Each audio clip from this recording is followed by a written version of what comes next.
Lanjut. Kita lanjut ayat berikutnya, ayat 185 surat Pancet Al-Baqarah. Tadi lanjutan ayat tadi. Tadi disebutkan poso iku ayam makdudat. Tidak jelas kapan. Nah, ini dijelaskan ayam makdudat itu adalah syahrul Ramadan. Bulan Ramadan. Allazi unzila fihil Qur'an, yang di dalamnya diturunkan Qur'an. Quran itu diturunkan di dalam bulan Ramadan sebagai apa? Berfungsi sebagai hudal linnas, berfungsi sebagai petunjuk bagi manusia, wa bayyinatin minal huda, dan penjelasan-penjelasan mengenai petunjuk, wal furqan, dan pembeda antara yang hak dan yang batil. Ini fungsi ini. Nah, di sini dijelaskan Quran itu diturunkan di bulan Ramadan. Tanggal pinten?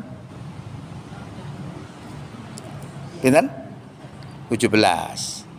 Kalau tanggal 17 ini biasanya diyakini oleh orang Indonesia karena mengacu kepada sebuah hadis, turunnya Quran itu pada waktu yauma taqol jam'an, bertemunya dua pasukan iman dan kafir.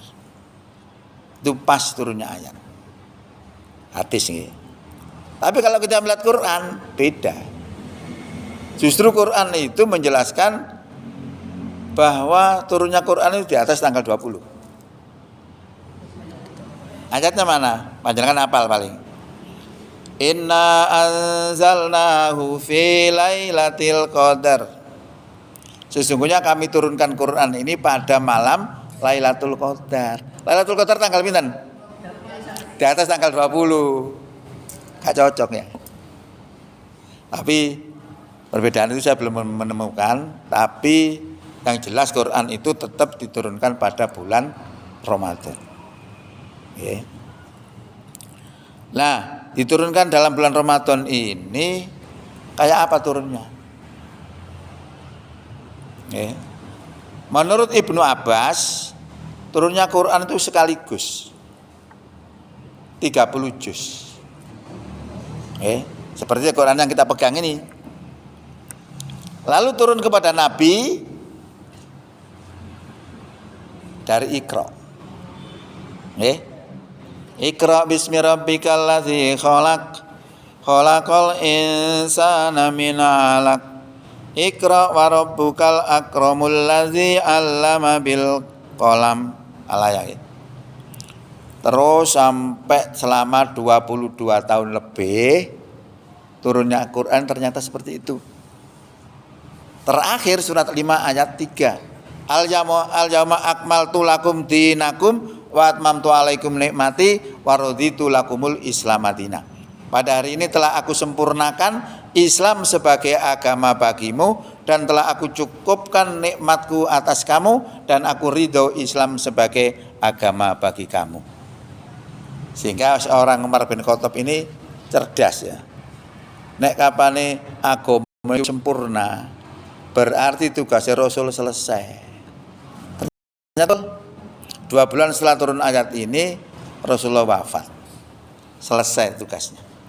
Ini namanya tafsir isyari. Tidak semua orang bisa mentafsir isyari. Orang-orang tertentu. Okay. Nah,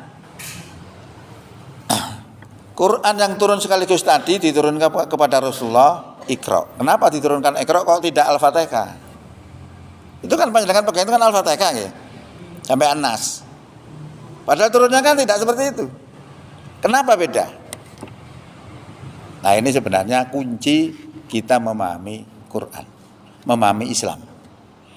Dengan 2 model ayat Quran ini kita bisa mengerti bagaimana menerapkan Quran. Quran selama 30 juz itu sudah turun, sekarang sudah berada di tangan kita. Kalau Rasulullah memulai membawa Quran ini dari Iqra, pertanyaannya kita dari mana?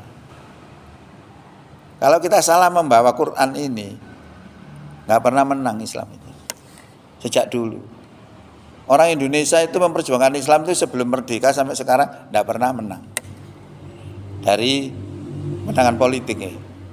Nah, kapan Budaya Ket biyen ndak masalah, masih londo biyen sembahyang ngomong 1000 rakaat gak apa-apa, pokoknya jadi melok politik. Itu Belanda. Karena melok politik berbahaya, mengancam penjajah itu gitu loh. Ya. Jadi sebenarnya kenapa diturunkan Iqra? Karena saat itu Rasulullah berhadapan dengan orang-orang Quraisy yang menganggap Tuhan itu 3. Tuhan Lata, Uzza dan Manata. Turunlah Iqra untuk mengkonter itu, yang menjelaskan bahwa Allah itu Maha Pemurah. Allah Tuhan itu menjadikan manusia dari segumpal darah. Tadi untuk mengkonter itu. Lah sekarang sama. Kalau kita tidak tahu ayat mana yang harus digerakkan dahulu, ya pancet. Sekarang ini orang sudah kenal Tuhan semua, walaupun orang kafir. Mengenal Tuhan Allah itu tahu, walaupun dia nggak percaya, tapi tahu. Sehingga sekarang ini walaupun umat Islam itu di Indonesia itu banyak, tetapi tidak bisa mewakili aspirasi umat Islam, tidak ada. Karena kesadaran Islam secara keseluruhan tidak ada. Yang dipahami umat Islam di Indonesia itu cuma 5: syahadat, sholat, zakat, puasa, haji. Sehingga ketika ada pemilu, ada apa, tidak ada respon. Karena apa? Itu dianggap bukan agama. Padahal dalam Islam mengajarkan bagaimana memilih pemimpin. Kalau memilih pemimpin diajarkan dalam Quran, berarti itu masuk kategori ajaran Islam. Lah ini yang tidak dipahami oleh kebanyakan orang Indonesia. Maka saya beranggapan kalau Rasulullah memulai perjuangan Islam ini dengan Iqra, maka kalau saya melihat di Indonesia ini memahami Islam, memperjuangkan Islam dari pemahaman Islam. Karena orang melakukan aktivitas keagamaan itu dikarenakan pahamnya. Kalau dia tidak paham, kalau dia pahamnya misalnya, poso gak wajib, ya dia tidak akan melakukan poso. Kalau dia beranggapan bahwa poso wajib, dia akan melakukan puasa. Jadi aktivitas keagamaan itu ditentukan oleh paham keagamaan kita. Kalau seandainya umat Islam di Indonesia itu memahami Islam secara kafah, yang ditinggalkan di Indonesia itu hablum minan nasnya, hubungan manusia dengan manusia. Di situ ada hukum bernegara, ada hukum pidana, ada hukum zakat, ada hukum macam-macam. Tapi yang diimani apa? Zakat itu soalnya ono duwike. Maka muncullah BAS. Tapi yang lain-lain tidak, dikufuri. Nah kalau sudah seperti itu, maka Allah berikan ancaman sebenarnya. Itu artinya beriman kepada sebagian isi kitab dan kafir kepada sebagian isi lainnya. Maka tidak ada balasan bagi orang yang berbuat demikian di antara kamu kecuali kehinaan di dunia, dan pada hari kiamat akan dikembalikan kepada seberat-beratnya siksa. Loh kalau begitu tuntutan kita itu kepada aturan Allah itu harus seluruh. Wah kayak iso mesti berhadapan dengan pemerintah.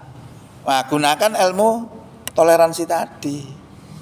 Kalau kita dituntut oleh Allah untuk melaksanakan hukum-hukum yang ada di dalam negara itu harus berdasarkan Quran, lah kita nggak bisa ya. Sama dengan kita makan babi tadi, karena terpaksa. Seandainya boleh, saya katakan gua babi itu makan ayam saja, kan begitu. Lah pemahaman seperti ini jarang dipahami oleh orang, sehingga orang itu cenderung untuk menyembunyikan agama, tidak berani menyampaikan agama itu apa adanya. Nah kalau orang tidak berani menyampaikan Islam apa adanya, maka itu sama dengan menyembunyikan agama. Kalau menyembunyikan agama akan dilaknat oleh Allah. Bisa panjenengan lihat di dalam Quran surat Al-Baqarah ayat 159. Jadi itu adalah dasar-dasar kita dalam beragama. Pun nututi tak kayak jam itu nih. Ojek kurang ya. Kita lanjut.